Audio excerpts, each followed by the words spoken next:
Hello and welcome to Wild Woman. My name is Mary and I am on a journey of creative and spiritual recovery. And if you want to know more about what that means, be sure you subscribe to my channel and follow my blog. And I hope that you enjoy this video. Today I'm going to be talking about spiritual practices. Spiritual practices are not particular to any one religion or faith or belief system, but spiritual practices are anything that helps us connect to the spiritual world.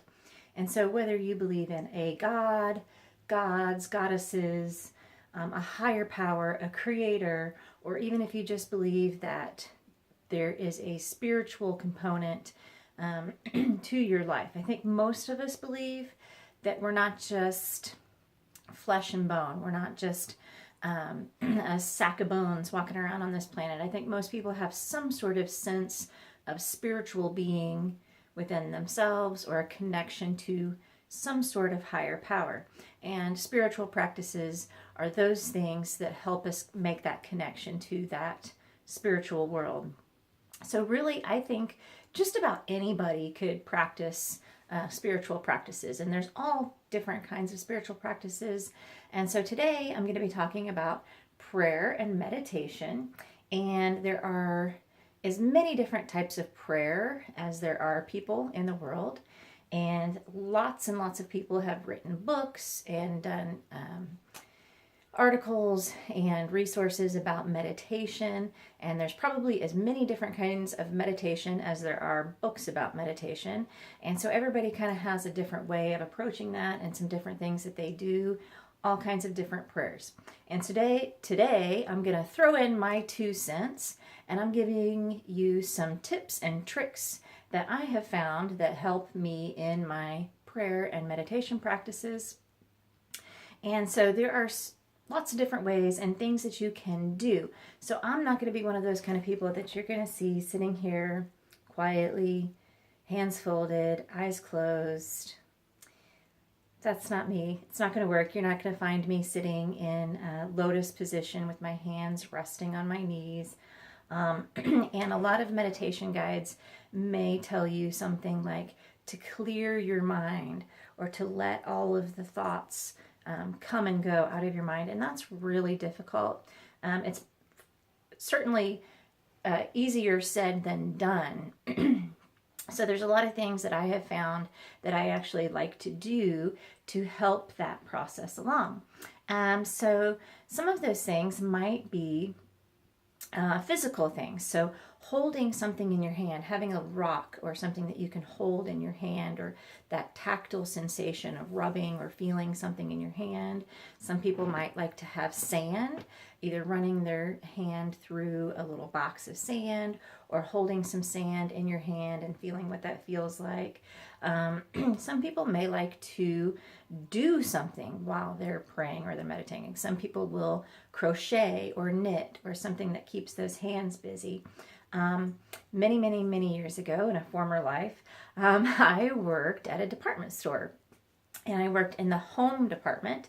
And one of the things that we did every morning, we would get boxes full of towels, and they came just flat, so they had to be folded before they could be put on display. And so every morning, myself and several other ladies that worked in the home department would stand around and we would fold towels. And it was just this really routine, simple process that once you got into a rhythm of doing that, you could do it over and over and over again. And so that was something that would just keep the hands busy. Other things that people might use is like journaling. So a lot of people might like to journal or write down their prayers, and that is helpful as well. Some people might like to color. There's certainly a real popularity of coloring books for adults that you can do, and that just that motion of your hand movement. A lot of people have found Zen-tangling, and that's different from doodling. Zen-tangling, and you can look this up, is a method of drawing or making lines on a page, and it's more of somewhat of a mindfulness practice. So you're mindfully drawing, so it's a little bit different from doodling. And some people may also find doodling just something that they're doing with their hand while they're praying or while they're meditating. And so there's lots of different ways that you can find that some activity, some action, some kind of movement may help with that. And it just kind of gives you something to do, something to, maybe something that doesn't occupy a lot of space mentally, but it is something that's sort of meditative, repetitive, something that you can do over and over again without really thinking too much about it. Another thing that a lot of people talk about, and I've heard a lot of negative comments about memorizing rote prayers. But I do think there are some benefits to rote prayers. So example of a rote prayer might be the Lord's Prayer, the Hail Mary, the reciting scripture. So if you have a holy scripture of some sort, it doesn't necessarily have to be from the Bible, but some sort of writing that you enjoy. So an example might be like the 23rd Psalm. A lot of people have memorized that. And there's a couple of different ways that that might come into play. One is you might just be in such a place of so distraught or so upset in a really difficult time in your life that you just can't find the words. And so reciting a memorized prayer can be a real good way to get into prayer without having to really think of your own words. And some people do. Words will just flow out of them very freely, and they'll be able to just pray very openly. And other people may find that a rote or memorized prayer is helpful. And so another thing that you could try is like a breath prayer. And so that might come from a very short passage of scripture or a very short reading. It could be just a short phrase. So there's a psalm that goes like this. It says, be still and know that I am God. So you could use that as a breath prayer. So on the inhalation, you could say, be still, and on the exhalation, and know that I am God. And you can condense that down. You can boil that down. So on the inhale, be still and know. Be still and know. You can condense that down even further to just be still. Just be still. Be still. And you can even reduce that down even further to just the word be. Just reciting that one word, be. Just be.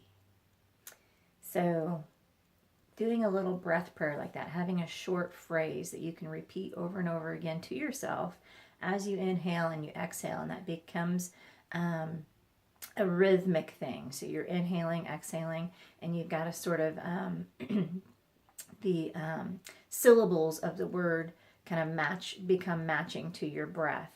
Another one might be a mantra. And so an example of a mantra, years ago I found this mantra to be helpful to me, was, and this is also a quote, not an exact quote from the Bible, but for me it was, thy will, Lord, not mine. Thy will, Lord, not mine. And so I would repeat that over and over again myself. So on the inhale, I'm just sort of inhaling that presence of God. And on the exhale, I'm just sort of releasing or exhaling my own self. So I'm coming more into that spiritual presence by releasing myself and inhaling in that presence of God. So that's another one that you might use. Or some people, particularly if you're a musical type of a person, a chant. So oftentimes a chant is just one or two notes, so it's very monotone. And so there's a prayer or a chant that's written, and it's just sung very flatly on the same note, or maybe just one or two notes. And so a lot of people, particularly if you like music or if you like that sort of auditory experience for yourself, that you can kind of chant. Some people might use drumming to get that rhythm going, to get some sort of a meditative state going on. So there's lots of different ways that you can use rote or memorized prayers in your prayer and meditation practice. Another might be a moving meditation. So if just sitting quietly doesn't quite work for you, you can run. For a very short period of time, I was a runner. I ran a half marathon. And so while I was running, I would often pray. And many times I would use a rote prayer like the Lord's Prayer, and I would get into this rhythm of running, and the rhythm of the words that I was praying would match the rhythm of my run. And so I ran a half marathon, checked that off my bucket list, moved on. So running or jogging, walking, taking a nature walk or hiking out in the woods, that's where I really find a lot of connection. I love being out in nature, and I really connect with the Creator through creation, through the natural world. So that's my connection, is taking a walk. And walking or hiking, again, there's a rhythm to that. So you can listen, you can hear your footsteps, you can listen to the natural sounds, the chirping of the birds and the rustling of the leaves and the squirrels and other animals in the forest. And so that becomes a type of moving meditation. Other people might find something like yoga.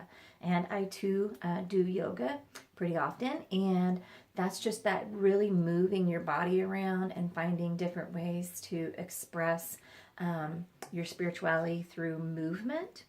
And another one is doing a labyrinth walk. So a couple weeks ago, I did a labyrinth walk, and there's lots of different ways that you can approach a labyrinth walk. A labyrinth is different from a maze. So a maze, you're trying to figure out. You're using logic and reasoning and deduction. There's lots of dead ends and lots of different ways that you might get lost. A labyrinth is different. So a labyrinth is one way in, one way out, and you just sort of follow the path. And usually there's a very looping back and forth, lots of twists and turns. And you just follow the path until you get to the center of the labyrinth. And you might pause and stay in the center of the labyrinth for a while. And then you just follow that same path back out of the labyrinth.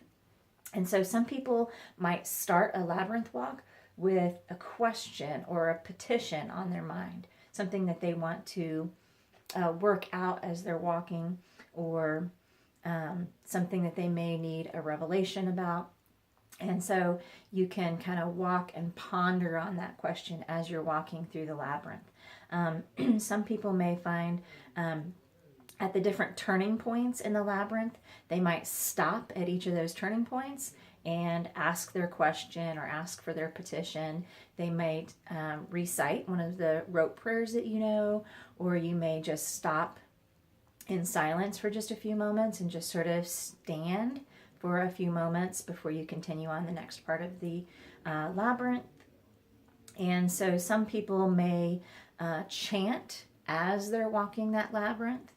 So there's lots of different ways that you might do a labyrinth. And then once you get to the center, you may find some centering, do a little centering practice in the middle of the labyrinth, and spend some time there, and then gradually find your way out.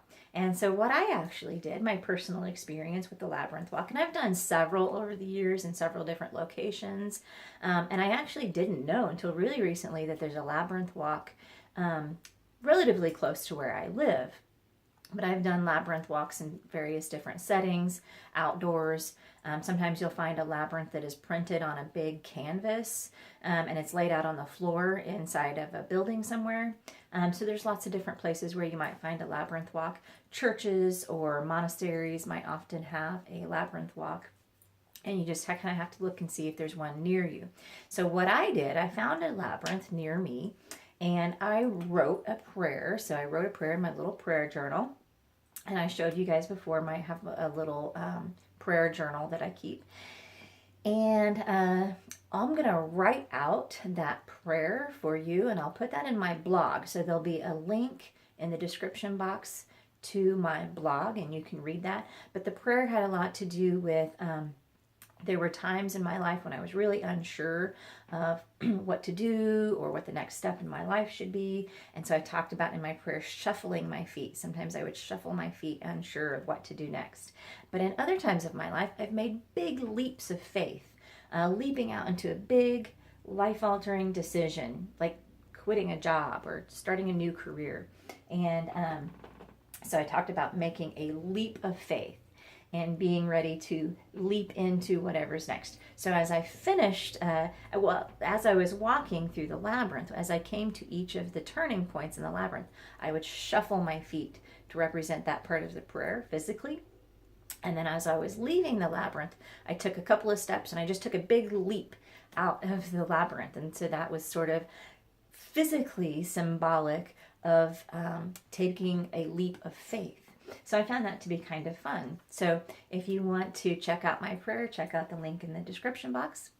The other thing I want to share with you guys is a little craft project that I've been working on. It's a finger labyrinth. So this is my finger labyrinth that I made, and I just went on Pinterest and I found lots of different descriptions and instructions on Pinterest. You guys know how that works. So I'll go through really briefly, and I'll see if I can find this pin again and share that in my description box as well. But the pin that I found suggested using a wooden background or a wooden base. And I actually had this little piece of cardboard, and I'm a big fan of using whatever you have on hand. Don't necessarily have to run out or make something special. And so I've been saving this round piece of cardboard for some time now for some unknown reason. And lo and behold, that reason turned out to be making a finger labyrinth. So this is how it comes out. And the basic directions quickly are that you just hot glue some cord. I missed a step. Let me back up a step. So you print out a labyrinth pattern, and I actually found one on Pinterest that prints out pretty big. This is actually 2 sheets of paper, and then there's a PDF for that, and I can put that in the description box as well. So I print out the pattern and glued it onto the backing here. And then I just hot glued. The instructions that I found actually suggested using cording. And again, I like to use what I have on hand, and I do a lot of crafting, so I have some yarn on hand. I would suggest cording. The downfall to yarn is that it kind of tends to be fuzzy, and so those fuzzies were kind of creating a little bit of a mess, creating a little bit of a problem, and this turned out to be not very smooth. And so that's some of that fuzziness coming out of the yarn as I was trying to glue it down. But anyway, I got that all glued down. And then you Mod Podge. I Mod Podged some tissue paper. You could use tissue paper or newsprint or some kind of a lightweight crafting paper. Mod Podge over the whole thing. And after that dried, I put a second coat of Mod Podge just to make sure everything was really good and sealed in. And then I painted it. And I kind of wanted it to have sort of an aged, pottery, terracotta look. So I used a lot of oranges and browns and yellows and reds. Of course, you could choose any color that you like. You could make it blue or purple or green or anything, just whatever aesthetic you would like. And then I took a little bit of black and I kind of dry brushed the black over the raised ridges part to make the pattern stand out a little bit. And I think it actually turned out pretty good. And you can see that this is pretty big. But there are certainly smaller versions that you could make. This is a printed pattern that I found that fits onto a single piece of paper, and you can see how size-wise a single piece of paper versus splitting this up into 2 halves. So you could make this one a slightly smaller version. That's about the size of my hand right there. I found several patterns for palm-size labyrinths, so you could just make a small labyrinth that just fits in the palm of your hand. You won't get quite as many levels of twists and turns as you do in a big one. That's why I decided to go with slightly bigger, because you get lots of different twists and turns in here. But one that fits in the palm of your hand, you might just have 3 or 4 little paths. And you could make that out of paper. You could make it similar to the one that I made. You could make one out of clay. Lots of different options there. And I think I have some air dry clay. And so I think I might actually try to make a really small palm-sized one out of air dry clay. And we'll see how that goes. I'll let you know. I'll post an update if I end up doing that. But there's lots of different ways that you can do that. And actually, for me, crafting is something that is somewhat of a spiritual practice in and of itself. It just kind of is a way to visualize something, how to making it all come together. So that's fun for me. You may not be real crafty, and you can buy finger labyrinths online. You can get them out of all kinds of different materials. You can get wooden ones, and you can get ones that are made out of clay and several different kinds. But a finger labyrinth is used much in the same way, rather than obviously, if you don't have a walking labyrinth near you, you can use this in much the same way. So you start your finger and you just run your finger through all of the different little pathways. And you could do a similar type of meditation. So at each of the little turning points, you can stop, say a little prayer, take a few deep breaths, move on to the next section of the finger labyrinth, stop again, and do whatever it is that you want to do at each of the little intersections. Make your way into the center, and then you just follow the path back out again. So this can be a great little tactile little experience, a little moving meditation as you're moving your hand through the labyrinth. So that's another option for you, just a handy little tool. So there's lots of really cool things like that you might find, that just doing something, moving or doing something with your hands. Another thing that you might find is visual. So I am a bit of a visual person myself. So lighting a candle, I think, is a very neat way to start a prayer or to start a meditation. And sometimes just having that little candle, that little flame, that you can kind of gaze into that flame, something to look at, something to focus on is helpful. Some people find that having an altar of some sort